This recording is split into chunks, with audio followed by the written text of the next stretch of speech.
Ali miona amintsika rehetra indray eto amin'ny fotoanany mana isanandro ary mirary ny fahasoavan'ny tompo amintsika rehetra. Manohy ny famakina sy ny fandiniana ny bokin'ny Marka isika, filazantsarany Marka, ny toko 10 no anjarantsika anio, andinin'ny voalohany ka hatramin'ny andininy 12:10, koa dia hiara-mivavaka isika hangataka fahazavan-tsaina avy amin'ny tompo ny amin'izay tokony fantatsika indray ny amin'izany teniny izany. Saotran'Andriamanitra isika. Raina izany an-danitro amin'ny fanetrehan'ny tena no anatonana ianao indray amin'izao fotoana izao. Mba hisaotranao, hideranao, hankalazanao, hanambara aminao ny fakasitrahanay, ny fitahinao ry tompo ao. Fahasoavana avy aminao ny mahatozao anay, famindram-po avy aminao ny mahatozao anay. Saoranay ianao indrindra ny fanananay ny teninao zay faniliny tongotra izy fanazavana ny lalanay, ary azonay dinihina malalaka, entinao mamangy anay amin'ny toerany samihafa noho ny famindram-ponao. Misaotra ry tompo tianay io. Ankehitriny, raha andinika ny teninao zay dia mangataka indrindra fahazavan-tsaina avy aminao fanahy masinao. Satria tsy efa ny fisainan'ny olona fotsiny ihany ny fanazavana ny teninao, ary zany indrindra no angatahanay. Fanahy masinao, mitenena aminay fa voninkia izahay. Amin'ny anaran'i Jesosy tomponay. Amen. Marka toko 10 andinin'ny voalohany hatramin'ny andininy 12:10. Ary niainga niala teo Jesosy dia tonga tany amin'ny sisy tanin'ny Jodia sy tany andafin'ny Jordana, ary nisy vahoaka betsaka indray niangona teo aminy, koa araka ny fanaony dia nampianatra azy indray izy. Ary nisy fariseo nanatona azy, dia naka fanahy azy ka nanontany hoe, mahazo misoabady va ny lehilahy? Ary izy namalika nanao taminy hoe, ahoana ny nandodiny misesy anareo? Ary hoy izy, navela misesy hanoratra taratasy fisaoram-bady ny lehilahy ka isaobady. Hoy Jesosy taminy, ny hamafy ny fonareo no nanoratany izany didy zany ho anareo. Fa hatramin'ny fony vao nanaovana izao tontolo izao, dia lahy sy vavy no nanaovany ny olona. Ary noho izany, ny lehilahy dia handao ny rainy sy ny reniny ka hikambana amin'ny vadiny, ary ho nofo ray izy roroa. Ka dia tsy ho roa intsony, fa ho nofo iray ihany. Koa izay nakamban'Andriamanitra dia aoka tsy ampisarahin'olona. Ary no nibita ao an-trano dia nanontany amin'izany koa ny mpianatra. Ary hoy izy taminy, nazovo no misaobady ka mapakatra vehivavy hafa, dia mijangajanga ka manala baraka ny vadiny. Ary raha vehivavy kosa no misaotra ny lahy ka manambady olo-kafa, dia mijangajanga izy. Ray masino, mana masinanay amin'ny fahamarinana, fa ny teninao ny fahamarinana.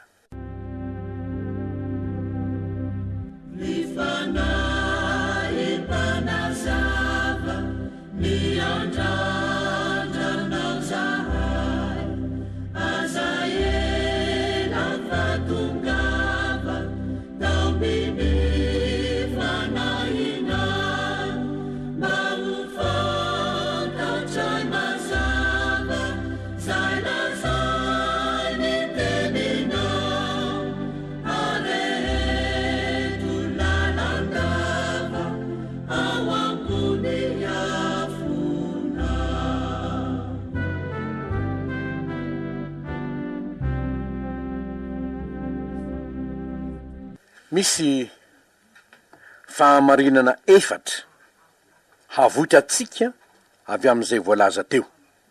Ny voalohany amin'ireny dia ny hoe misy olona manatona an Jesosy nefa haka fanahy azy no antony anatonany azy. Hitatsika zany amin'ny andininy voalohany ka hatramin'ny andininy 4. Nisy vahoaka betsaka niangona teo amin'i Jesosy.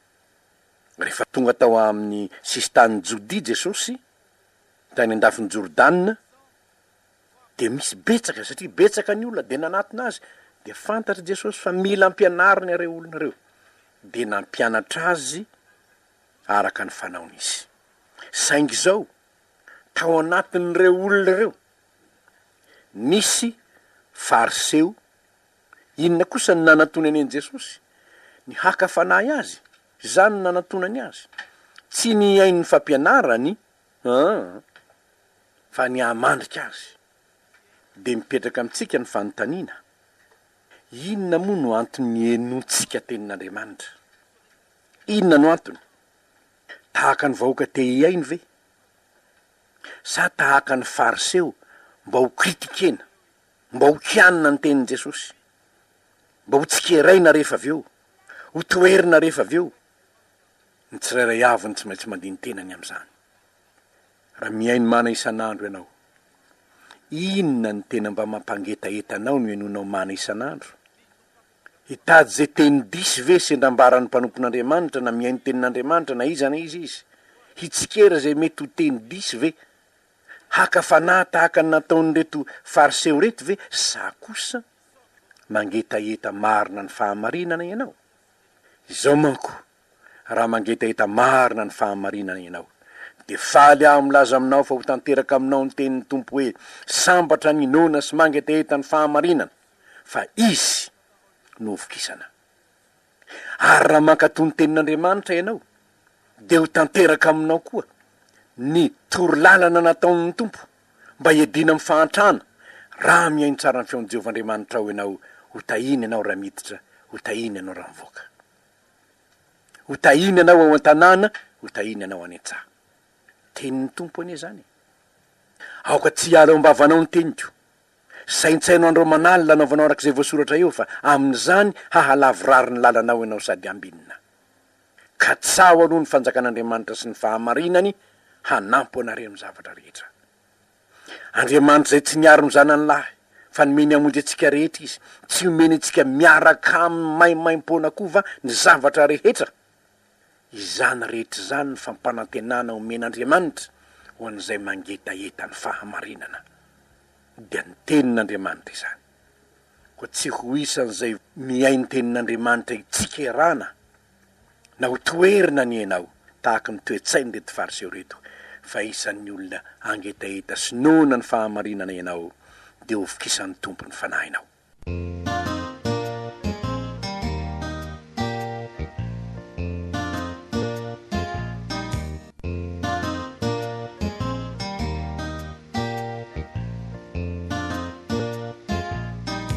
Fa ny fahamarinana faharoa zay hitantsika eto de zao: ny fahamafisam-pon'ny olona no miteraka ny fisaraha-panambadiana. Ny fahamafisam-pon'ny olona no miteraka ny fisaraha-panambadiana. Raha nakafanahany Jesosy reto fariseo reto, de ny hoe mahazo misoabady va ny lehilahy. De hoy Jesosy hoe fa ahoana voasoratra amin'ny lalàna? Na ahoana lazainy misesy? De hoy izy hoe navela misesy hanoratra taratasy fisoram-bady ny lehilahy ka isoabady. De hoy Jesosy ny hamafy ny fonareo nanoratany zany didy zany ho anareo, fa tsy tahaka zany atany amin'ny tany am-boalohany. Ny hamafisa ny fon'ny olona no miteraka fisaraha-panambadiana. Ny hamafy ny fo hoe inona moa ny tena dikan'izany? Ny avonavon'ny fo. Ny avonavon'ny fo. Ary ny fo miavonavona indrindra de ny fo tsy mety manitry tena eo amin'ny tana maherin'Andriamanitra. Zany ny fo miavonavona. Ny fo miavonavona de milaza ny tenany hoe zaho ihany ny manana ny marina.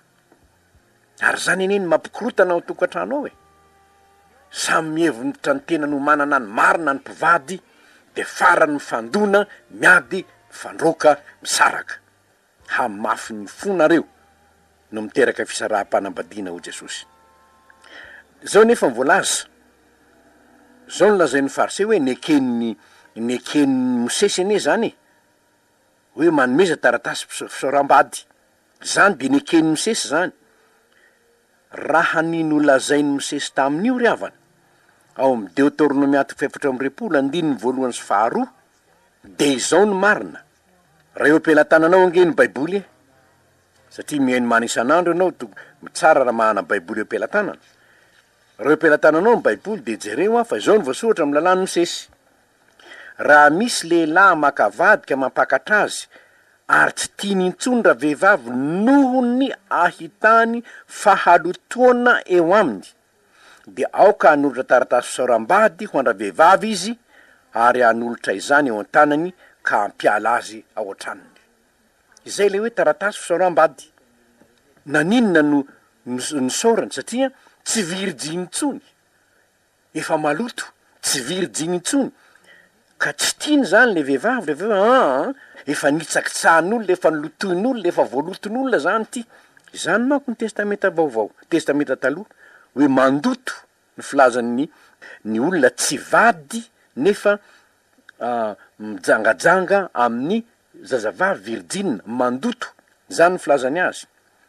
De zao ny zavatra nisy hitatsika fa zany lalàny zany no nitadiaviny Josefa ankatoavina. Rehefa hitany fa bevoka Maria fofombadiny, de inona nataony Josefa? Nikasa ametraka azy mangingina izy. Tsy lasy zao, manohitra ny lalàny zao, aiza ve de Maria de nijangajanga tany izy de io izy bevoka io. So ihany fa nilaza tamin'ny Josefa ny anjely fa tsy sanatria maloto Maria, fa nizaza ao kibony de avy amin'ny fanahy masina. Prina, eo manko no hitantsika ny tao hoe révélation progressive de la volonté de Dieu, zany hoe fanambaran'Andriamanitra mendalana ny amin'ny sitrapony. Any amin'ny Matito 5:22-3:telopolo de niteny Jesosy, raha misy misaotra ny vadiny afa tsy nohon'ny fijangajangana ihany, zany hoe raha mijangajanga zany le olona, raha mijangajanga izy ka tsy zakan'le lehilahy intsony na tsy zakan'le vehivavy intsony noho ny fijangajangana, efa nanapaka ny fanekeny izy nanapaka azy voalohany, ary noho zany dia meloko eo anatrehan'ny lalàny izy. Ary de eo ny tsy maintsy eritreretantsika, raha misy misaotra ny vadiny afa tsy noho ny fijangajangana ihany, ny anankiray ny hany azahoana mampisaraka ny mpivady zany, raha ny soratra masina ny jeren'ny de hoe ny fijangajangana. Rehefa tsy zaka le raha matoy intsony na tsy zaka ny rangahy intsony hoe efa mijangajanga ny vadiny, dia zany lazainy tompo hoe afa tsy noho ny fijangajangana ihany.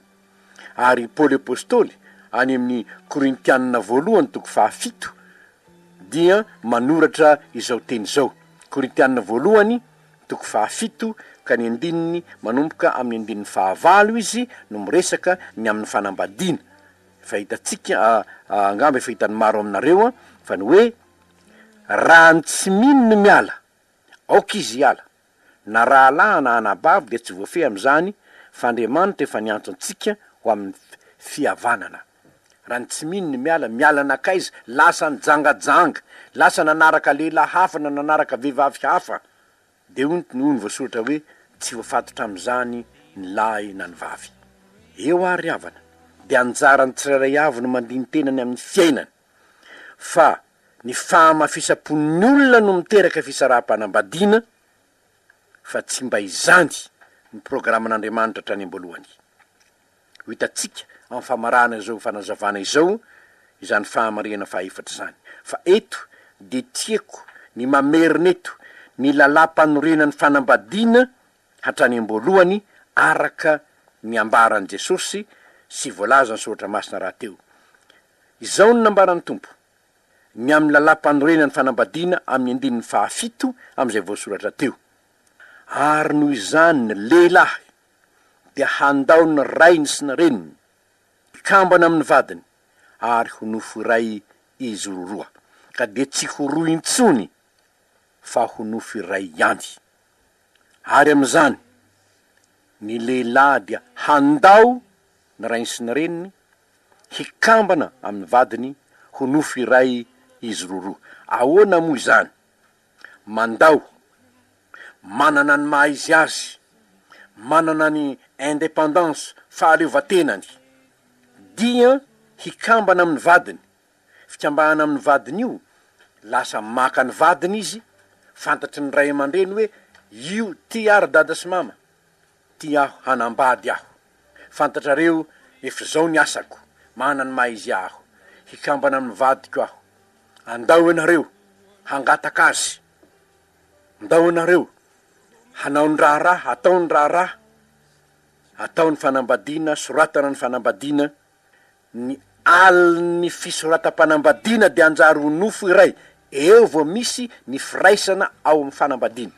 Eto dia tsara ny milaza amintsika rehetra ry havana, fa ny firaisana alohan'ny fanambadiana dia tsy programan'Andriamanitra hatrany am-boalohany, ary tsy araky ny lalam-panorenan'ny fanambadiana akory, fa ny zava-misy ankehitriny mifamadika tanteraka amin'izany ny zava-misy, ary tsy mahagaga raha mikorotana ny fianakaviana, tsy manaraka ny lalàna de manjary miteraka aretina, manjary miteraka korontana. Fanambadiana ara-dalàna de zao, mandao ny rainy sy ny reniny ny tovolahy de miantso ny rehetra hoe ikambana mivadiko aho hoe, avianareo atao ny fanambadiana ahy, ny alin'iny nofo ray izy, ary izay no atao hoe nuit de noces, ny aliny fampakaram-bady, eo ny mahanofo iray azy, iandohan'ny mahanofo iray azy. Ny ankehitriny ve fanambadiana andrana, mariage à laisser, de miarakarakeny ny tanora de tonga de nofo ray aloha, raha mety de mety, tsy mety de misaraka, de manjary mikorontana ary firifiry ny zazavavy mibaby titra mampalahelo, firifiry. Zalany ilozany fotsiny ianao raha vo izay ilozany fotsiny ianao, ary zany tsy maintsy tanremana, zany tsy maintsy ianarana ny tenin'Andriamanitra hoe fa ahoana hoy ny tenin'Andriamanitra, eken'ny soratra masina ve ny mariage à laisser, na mariazy andrana, andramana aloha mety sa tsy mety, fa nga ny vehivavy nga le tsy tomobile ka hoe andramako aloha na ohatra tiako na tsy tiako, iraisako aloha de rehefa tsy tiako de ilozako. Maha kristianina antsika ry havana, de tokony hiverina amin'ny lalam-panorenan'ny fanambadiana isika, ka hanaja zany lalam-panorenan'ny fanambadiana zany. Raha tovolahy ianao, fanambady ianao, jereo tsara hoe ahoana no amelomanao ny vadinao, satria raha manambady ianao, ery tao anaty orinany de ho avy ny zaza, ary tsy maintsy mijery an'izany ianao. Raha tena tianao ny vadinao de tsy maintsy mijery an'izany ianao, ary indrindra tokony hanaja azy. Izao tontolo zao moa manana ny filozofiny izy, manana ny fampianarana voatolotry ny razany izy, fa isika mpanaraka ny mana isanandro. Ny antony ny andinetsika ny tenin'Andriamanitra dia satria tiatsika ny anaraka ny tenin'Andriamanitra raintsika, ary tsy tiatsika ny hoe hanaonao foana hanohitra ny tenin'Andriamanitra, satria tsy mahasoa antsika izany. Ka ny lalam-panorena ny fanambadiana ary raha ny tenin'Andriamanitra no jerentsika de zao, mandao ny rainy sy ny reny, aseho amin'ny olona hoe iny izy fa lasa naka ny vadiny ikambana amin'ny vadiny, ary ny firaisana ara-nofo de aorina ny fotoana ny fanambadiana. Ny firaisana ara-nofo ivelan'ny fanambadiana, fijangajangana no ilazany soratra masina izany, fa avetavetana no ilazany zany. Raha manambady le olona mandeha mila vehivavy hafa na lela hafa, mijangajanga izany. Raha mbola tsy manambady kosa izy hoe samy célibataire ka tsy mampaninona no sasany, miaina vetavetana sy ny fahalo-pitondran-teny zany araka ny soratra masina. Saingy zao hoe tsy terena ny olona anaraka ny soratra masina, tsy terena ny olona anaraka ny soratra masina. Olona anankiray nanontaniany amin'i Jesosy izy. Jesosy ene ozy ka olona mahalala fomba, gentleman ozy, mahalala fomba izy ozy, mandondony eo ambaravarana izy ozy, ka rehefa tsy tian'ny olona izy ka roany de miala izy ozy.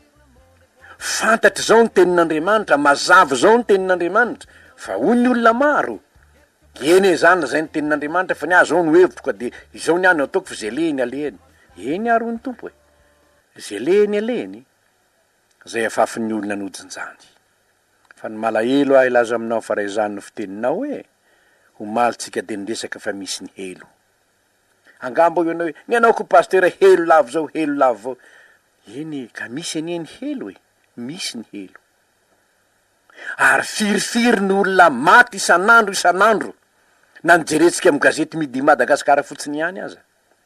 Ampahafiry ny olona maty nefa, reo voalaza isanandro ao amin'ny gazety ireo, ary ianao mahalala, iza mahalala fa tsy misy olona iaina mandrakizay eto ambonin'ny tany akory, ny fotoana ialana ny tsy fantatra. Ary zany ny havako, zany ny eny mahatery ny fonay mitoro ny tenin'Andriamanitra aminao hoe tsy fantatro na firy taona na firy taona ianao zao. Zao ny voalaza ny soratra masina hoe 70 taona na 80 taona ny andro iainanay, dia analao 80 ny taonanao, dia ho hitanao hoe io sisa ny androko raha maharitra indrindra. Dia aiza ny ankoatran'izay? Aiza ny mandrakizay? Zany ny havako, zany ny eny mahatery ny radio fitorina filazantsara rehetrarehetra reo hoe zany ny eny mahamainy rehetra mba tsy overiny ianao fanana fiainana mandrakizay. Ary noho zany, raha te hiadana eto ambonin'ny tany ianao hanatokatrano sambatra arahany lalam-panorenana. Nefa raha manaraka zany lalam-panorenana zany ianao ka miaraka amin'ny Kristy, azo antoka raha teo ny any ambadiky ny fasana. Ny farany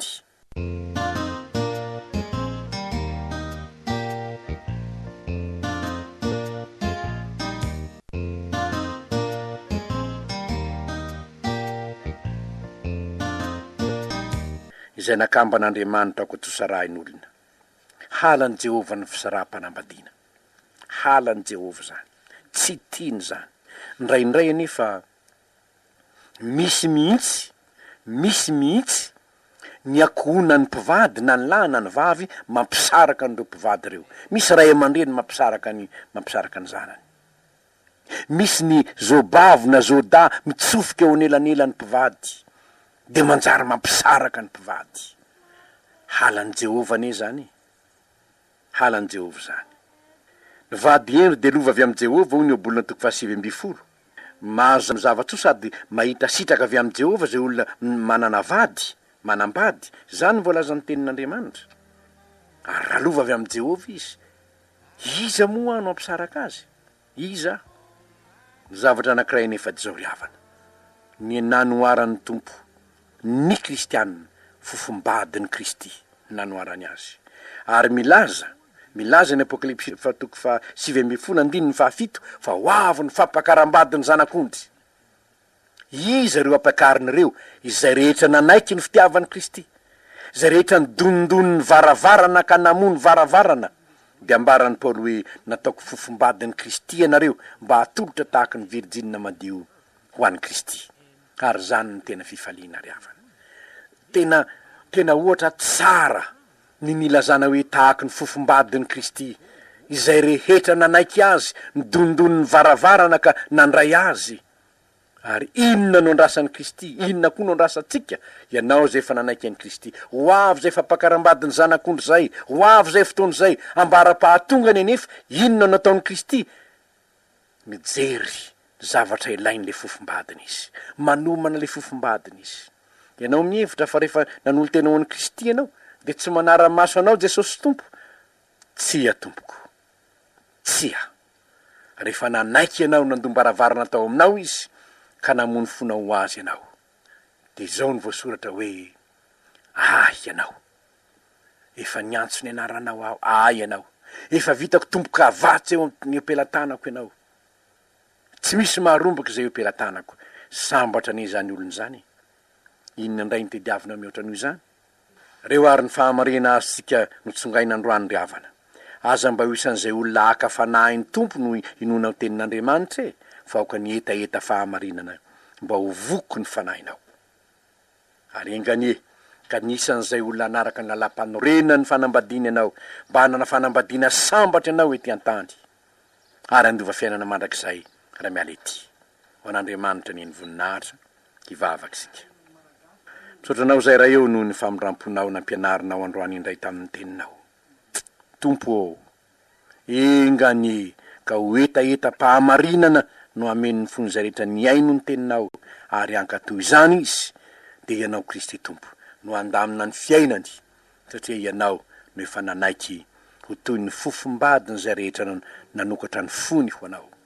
Misaotra tompo, misaotra satria fahamarinana tsy ho fantatray ivelan'ny filazantsara zany, efa fahamarinana miteraka fahasambarana ho an'ny fiainanay. De ho anao midera sy ny laza ary ny voninahitra tompo, hatramin'izao sy mandrakizay amen.